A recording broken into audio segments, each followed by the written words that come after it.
7 pontos. Uhum. 7 pontos em 12 jogos. É um cenário bem complicado. Muito complicado. Sob o comando do Fernando Diniz, o Vasco da Gama precisou de meses, meses agonizantes para conseguir alcançar essa marca no Campeonato Brasileiro de 2026. E aí ocorre a mudança, né? Exatamente.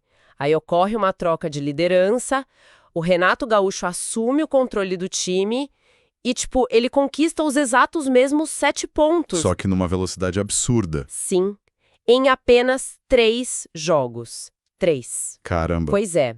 Então, hoje, a nossa imersão mergulha direto numa pilha enorme de relatórios estatísticos, tabelas comparativas e resumos de desempenho tático desse início de temporada. Material muito rico, diga-se de passagem. Com certeza.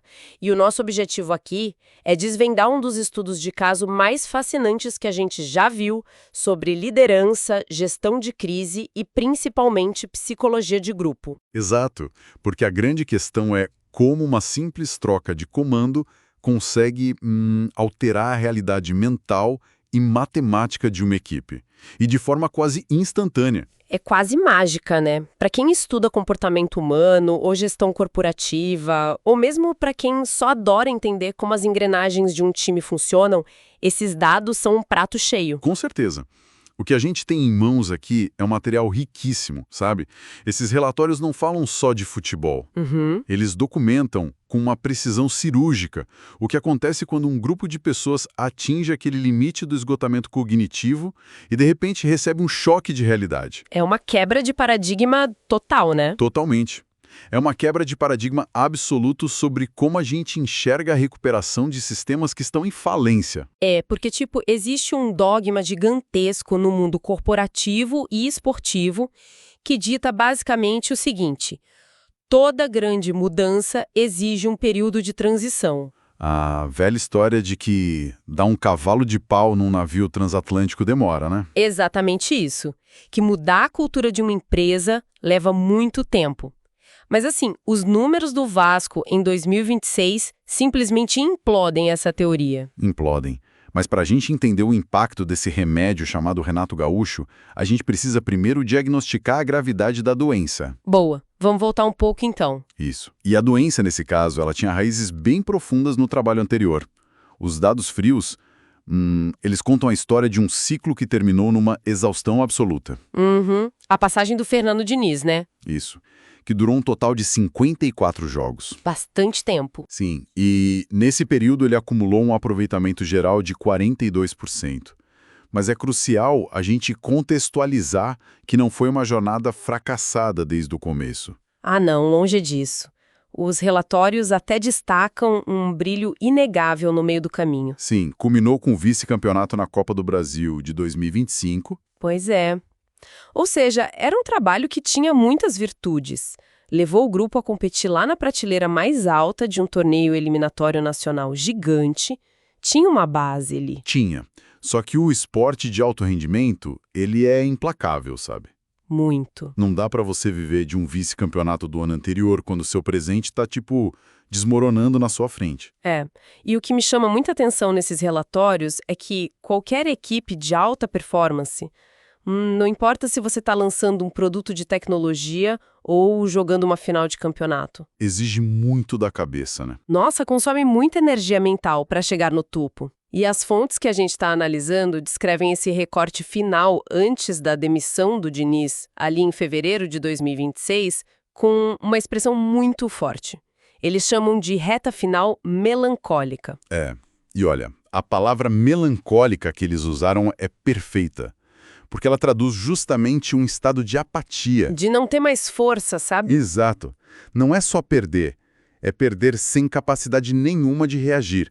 O time parecia ter entrado numa espiral de paralisia mesmo. Tá, então vamos destrinchar essa paralisia colocando a lupa nos números, porque é aí que a coisa fica assustadora. Vamos lá. Nesses últimos 12 jogos sob o comando do Diniz no Brasileirão, o rendimento despencou de um jeito que, sério, desafia a compreensão. O retrospecto foi de apenas uma vitória. Uma vitória em 12 jogos. Uma. mais 4 empates e pesadas 7 derrotas. São os tais 7 pontos que você mencionou no começo. Isso, 7 pontos. É uma pontuação de rebaixamento virtual, sabe? Qualquer métrica estatística aponta que um time com esse aproveitamento tá, tipo, em queda livre total. Tá, mas por que essa queda livre acontece tão rápido? Eu fiquei pensando muito nisso, analisando o jeito que o Diniz costuma trabalhar. Uhum.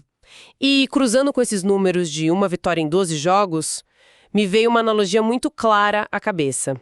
Imagina um computador antigo. Ok. O sistema tático do Fernando Diniz é conhecido por ser extremamente complexo, né? Ele exige que os jogadores tomem milhares de microdecisões o tempo todo, tocando a bola lá desde a pequena área. Sim, é um jogo de aproximação bem intenso. Exato. Então é como você pegar esse computador e abrir 30 abas pesadas no navegador ao mesmo tempo. E ainda rodar vídeos em 4K. Haja memória RAM. Pois é. No começo, a máquina até aguenta. Que foi a campanha boa da Copa do Brasil de 2025. Mas chega uma hora que a memória RAM do time simplesmente lota. Dá pane no sistema. Dá pane total. O sistema entra em colapso. Eles não desaprenderam a jogar futebol. O cérebro coletivo da equipe apenas travou por excesso de carga cognitiva. Nossa, essa analogia da memória RAM ilustra perfeitamente o mecanismo dessa crise. Porque quando o limite cognitivo é atingido, o reflexo nos dados é imediato e brutal. Muito brutal. E a gente pode ver isso nas médias por partida dessa reta final. Olha só, sobre a batuta do Diniz, a equipe tinha uma média minúscula de 0,6 gols marcados por jogo. 0,6, não chega nem a 1 gol por jogo. Quase nada. E por outro lado, o sistema defensivo, que também exige uma altíssima concentração nesse modelo dele de jogar, passou a permitir uma média de 1,9 gols sofridos por partida. Quase 2 gols tomados todo jogo. Exatamente. Cara, isso me soa muito menos como um problema técnico de posicionamento. Tipo, o lateral tá no lugar errado. E muito mais como um sintoma claro de burnout coletivo. É burnout puro. Porque uma defesa inteira não esquece como se desarma um adversário de um mês para o outro. Ela simplesmente desiste de tentar. Exato. Essa média de sofrer quase 2 gols e fazer meio gol por jogo evidencia bem esse esgotamento mental. O nível de confiança estava completamente destruído ali. Total. E na prática, como é que isso funciona na cabeça do jogador? Na prática, o erro vira uma profecia autorrealizável. O jogador entra em campo já esperando a falha do companheiro do lado. Nossa, que ambiente pesado. Pesadíssimo. E aí, quando o time sofre o primeiro gol, o cérebro de quem já está ali sobrecarregado simplesmente envia a mensagem de fim de jogo. Acabou. Não tem mais aquela energia de tipo, vamos virar isso. Nenhuma energia vital para processar uma virada ou buscar um resultado diferente. A equipe aceita a derrota antes mesmo do juiz apitar o final. Gente, é um paralelo assustador com o mundo corporativo. Pensa naquela equipe de projetos na sua empresa. A equipe entregou um aplicativo incrível no ano passado, trabalhou 80 horas por semana, todo mundo esgotado. E aí, no projeto seguinte, eles não conseguem entregar um relatório simples no prazo. É a mesma coisa. Não é falta de talento no escritório. É a metodologia do chefe que exauriu a equipe. E aí a gente chega no ponto de inflexão das nossas fontes. A virada de chave. Sim. De um cenário de terra arrasada, de risco iminente, de rebaixamento e de um time cognitivamente falido, a gente é transportado subitamente para um roteiro de filme de ação. Sai o Diniz, entra o Renato Gaúcho, é um hard reset naquele computador travado. E olha, o mais impressionante desse hard reset é a ausência total de tempo para preparação. Verdade, não teve pausa no campeonato, né? Nenhuma. O cenário da chegada do Renato não permitia pré-temporada, não permitia treinos longos no campo ou testes de novas formações. Chegou e já foi pro banco de reservas. Exato. A missão era puramente de sobrevivência. Era estancar o sangramento crônico ali de forma imediata, e a resposta em campo foi o que os relatórios classificam sem meias palavras como um início de impacto imediato. Mas olha, chamar de impacto imediato chega a parecer modéstia perto do que essas tabelas mostram. É verdade. Vamos listar essa sequência invicta que rendeu os tais 7 pontos, mas agora espremidos em apenas 3 jogos. Vamos lá. Foram 2 vitórias e 1 empate. E é fundamental ressaltar para quem está ouvindo quem estava do outro lado do campo.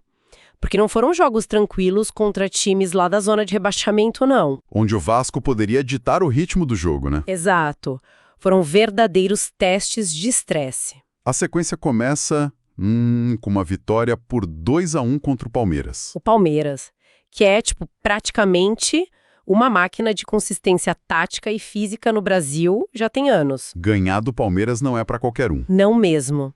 E depois eles engatam uma vitória eletrizante por 3-2 contra o Fluminense. Um clássico regional pesadíssimo. E por fim, as fontes ainda destacam um empate que chamam de heróico. Um 3-3 contra o Cruzeiro. E detalhe, jogando dentro do estádio do Mineirão, fora de casa. E atuando com um jogador a menos por causa de uma expulsão. Pois é. O nível de adversidade nesses 3 cenários é altíssimo. Vencer o Palmeiras exige erro zero, sabe? Sim. E vencer um clássico de 5 gols contra o Fluminense traz uma carga emocional brutal. Nem me fale. E ainda buscar um 3-3 fora de casa, com um a menos no placar numérico de jogadores em campo. Isso é um teste de sobrevivência pura. É verdade. Mas peraí. Eu preciso intervir e dar uma de advogada do diabo aqui, questionar essa narrativa por um minuto. Manda. Bancando a cética. Quando a gente olha para esses placares tão frenéticos, 3-2, 3-3... Isso é uma loucura. É um caos completo. É muito gol para todo lado. Sim. Isso não parece um time que encontrou o equilíbrio tático de repente. O que eu me pergunto, lendo esses dados, é o seguinte: isso não seria apenas a famosa adrenalina do fato novo? Como assim? Sabe quando o novo diretor entra na empresa? Todo mundo quer mostrar serviço, né? A galera toma 3 xícaras de café e trabalha no dobro da velocidade só para impressionar o chefe? Ah, sim. A famosa lua de mel. Isso. Placares tão elásticos e com tantos gols sofridos não sugerem um caos que, por acaso, deu certo, em vez de uma verdadeira mudança de mentalidade. Olha, é uma excelente provocação. Porque o fato novo, ele geralmente mascara os problemas estruturais por algumas semanas mesmo. É o que a gente mais vê, né? Só que tem um ponto fascinante nas notas qualitativas desses relatórios. Eles começaram a usar um termo muito específico para o Vasco sob o comando do Renato. Qual? Eles chamaram de o time da virada. E isso, por si só, desmonta a tese da mera adrenalina. Como assim desmonta? Qual é o mecanismo por trás de uma virada que difere de apenas a galera correndo mais no campo? A grande diferença está na tolerância à frustração.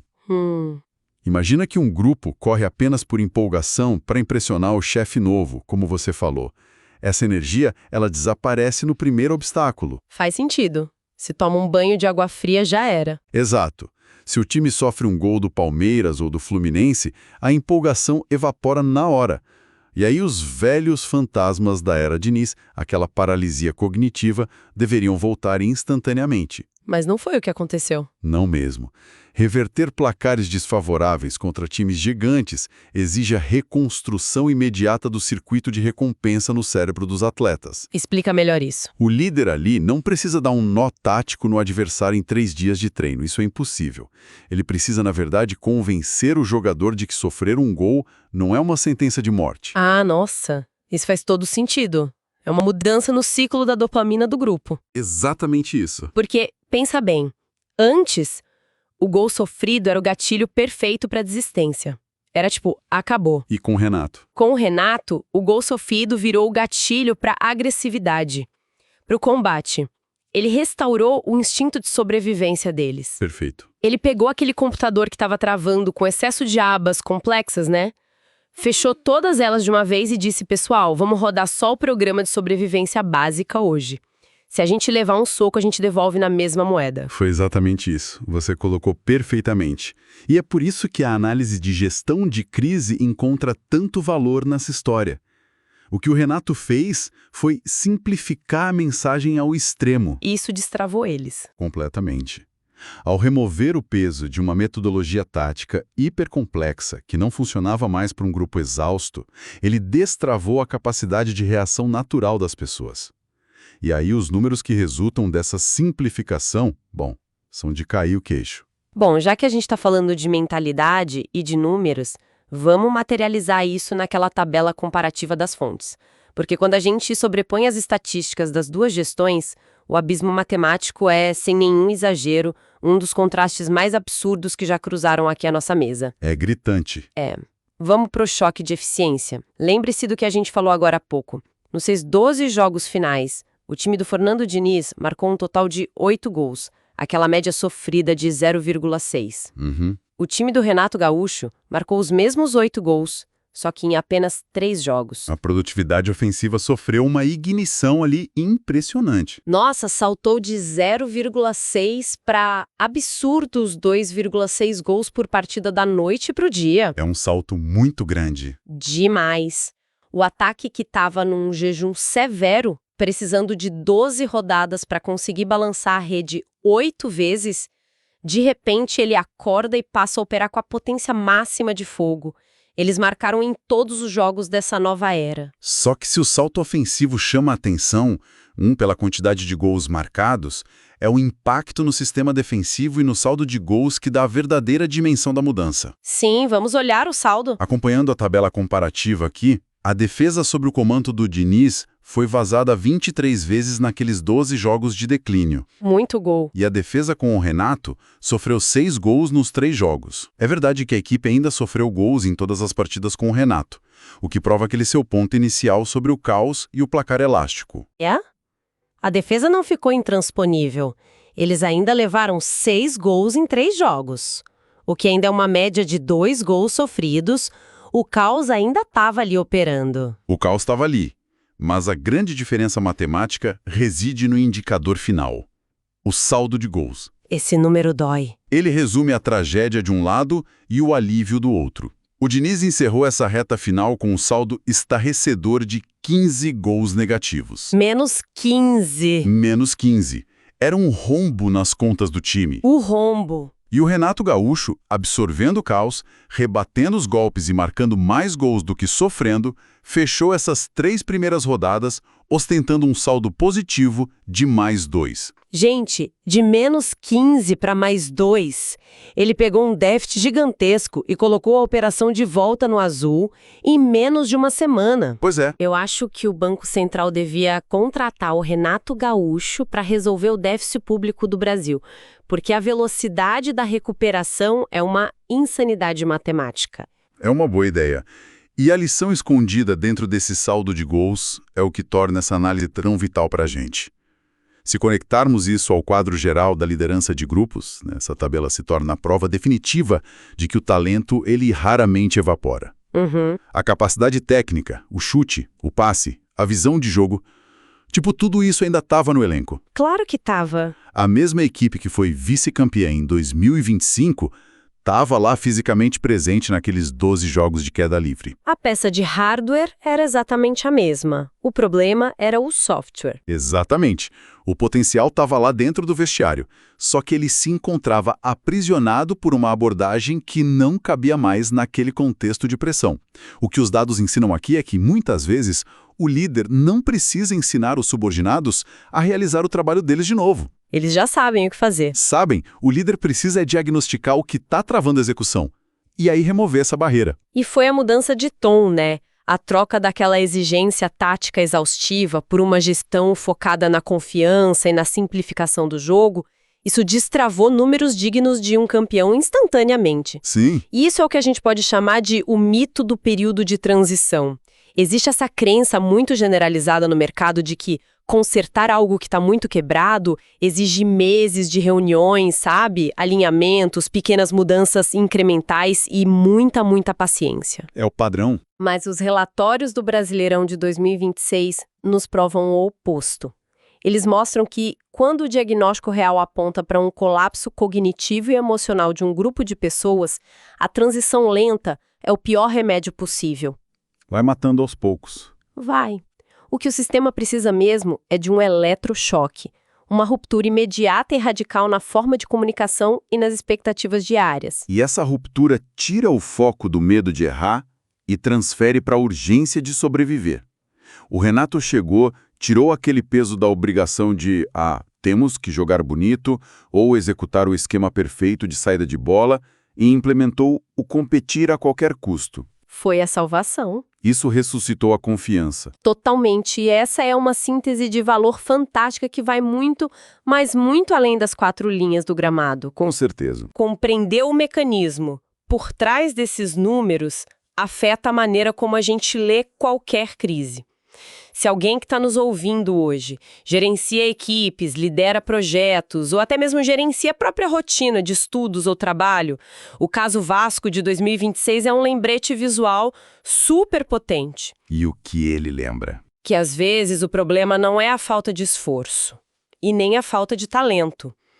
O problema pode ser simplesmente o sistema operacional que está rodando lá de fundo, drenando toda a energia criativa da pessoa.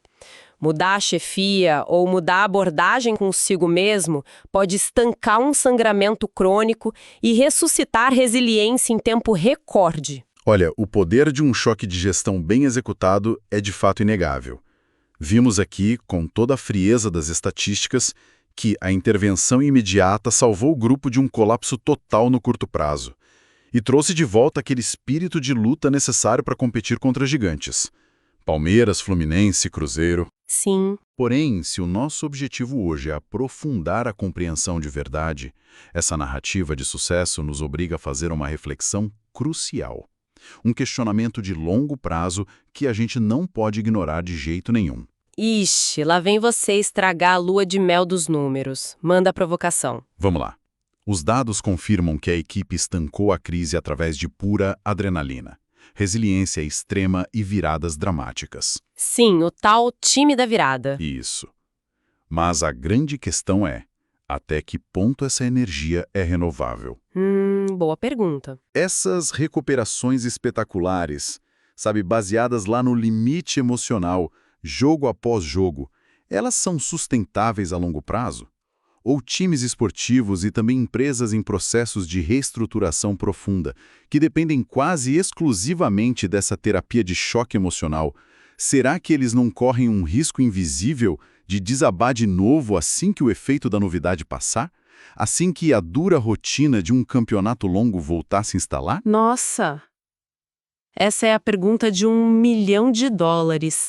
Porque a teoria do fato novo não se sustenta por 38 rodadas. Não mesmo. O computador foi reiniciado, a RAM lá foi limpa, como a gente falou, e o sistema voltou a rodar liso e rápido, conquistando 7 pontos em 3 jogos heróicos. Beleza. Mas e depois? Acontece quando o navegador precisar abrir todas as abas pesadas de novo, lá no meio da temporada.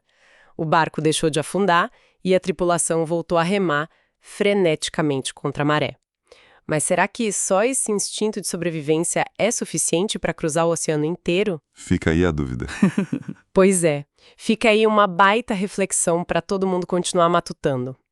E é justamente por isso que cruzar esses relatórios estatísticos frios com os mistérios da psicologia humana é uma coisa tão gratificante.